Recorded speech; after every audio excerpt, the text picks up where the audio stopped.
Ako si Mila Madamisila, alias Dadek, chairperson ng Gabriela.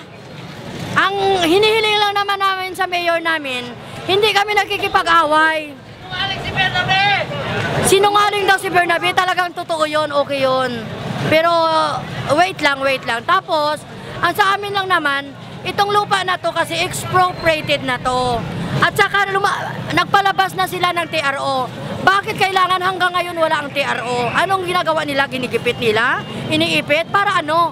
Para ang gusto nila mangyari, magkaaway-away? May mamatay? Kasi kami yung mga taga Silverio, kung baga, matagal na kami nakatira dito, siguro naman hindi kami papayag na aagawin sa amin.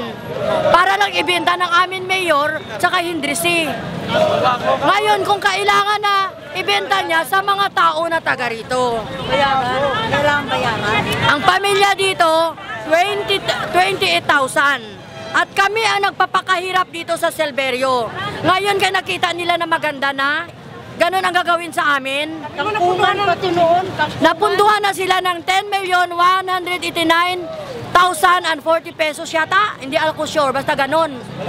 Expropriated na to. Bakit kailangan na ganito ang gagawin nila sa amin? At nung graduation, nung March, ang sabi nila sa amin, wala. Mayor mismo ang nagsalita.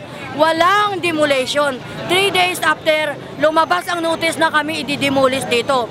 Lumapit pa kami sa City Hall para makipag-usap sa kanya. Sa awa ng Diyos, hindi siya lumabas kasi duwag siya, wala siyang pantog.